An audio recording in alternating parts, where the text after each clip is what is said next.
हरिशंकर, एक ईमानदार दर्जी की कहानी। उत्तर भारत के एक शांत से गांव रामपुर में एक दर्जी रहा करता था। उसका नाम था हरिशंकर। हर दिन वो सुबह 6 बजे उठता था, मंदिर जाता था और फिर बैठ जाता था अपनी छोटी सी दुकान पर। उसकी दुकान में कोई चमक धमक नहीं थी, लेकिन जो चीज सबसे कीमती थी वह वो था हरिशंकर का दिल, सच्चा, साफ और ईमानदार। गांव के लोग कहते थे हरिशंकर झूठ बोल ही नहीं सकता। कपड़े फट जाए तो माफी मांगता है, सिलाई में कुछ गड़बड़ हो तो पैसे भी नहीं लेता। एक दिन एक अजनबी आदमी उसकी दुकान पर आया, अच्छा सा सूट पहना हुआ, हाथ में महंगी घड़ी। वो बोला, मुझे शादी का कोट सिलवाना है, 4 दिन में चाहिए। हरिशंकर ने थोड़ी देर सोचा और फिर बोला, काफी मुश्किल है, लेकिन कोशिश करूंगा। अगले 4 दिन वो बिना थके काम करता रहा, एक एक टाका जिससे अपनी इज्जत लगा रहा था। आखिरकार कोट बन गया, शानदार। अजनबी आया, कोट पहना, बहुत खुश हुआ और फिर बोला, तुमने मेरी उम्मीद से भी अच्छा काम किया है। उस आदमी ने जेब से पैसे निकालकर हरिशंकर को दिए, शायद 5,000।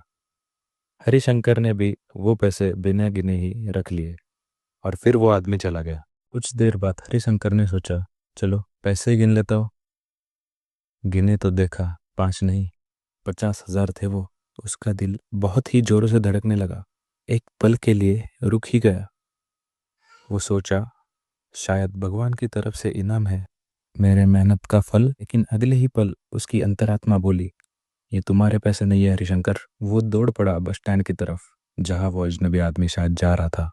सांसें चढ़ गई, लेकिन मन की आग बहुत तेज थी। बस स्टैंड पहुंचा और फिर उसने देखा कि बस जा रही थी। उसने बहुत ही जोर से आवाज लगाई, भाई साहब 1 मिनट। अजनबी आदमी नीचे उतरा और बोला, क्या हुआ? आपसे गलती से ज्यादा पैसे रह गए, ये लो आपके 45,000 वापस। वो आदमी कुछ देर चुप रहा, उसकी आंखें भी भीग गई। उसने कहा, मैं जानता था तुम ये करोगे। हरिशंकर चौंक गया। अजनबी बोला, मैं रवि मेहरा हूँ, दिल्ली की एक फैशन कंपनी का मालिक। मैं ऐसे लोगों की तलाश में हूँ जो ईमानदार, सच्चे और मेहनती हो। अगर तुम चाहो तो चलो मेरे साथ, मैं तुम्हें शहर में एक बहुत ही बड़ी दुकान दूंगा। हरिशंकर मुस्कुराया और बोला, साहब, ये गांव में छोड़ नहीं सकता, लेकिन आप अगर चाहे तो काम यहाँ भी हो सकता है। फिर क्या था, कुछ ही महीनों में हरिशंकर के दुकान का नाम हो गया हरिशंकर क्रिएशंस, जहाँ सुई भी सच्चाई से ही चलती थी।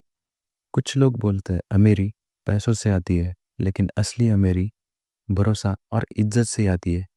हरिशंकर ने ये बात बिना भाषण दिए अपने काम से ही साबित की। आज भी रामपुर में जब बच्चे दर्जी बनना चाहते हैं तो वो बोलते हैं, हमें हरिशंकर जैसा ही बनना है। अगर आपको ये वीडियो ज़रा सी भी अच्छी लगी हो तो लाइक एंड सब्सक्राइब कर देना। धन्यवाद।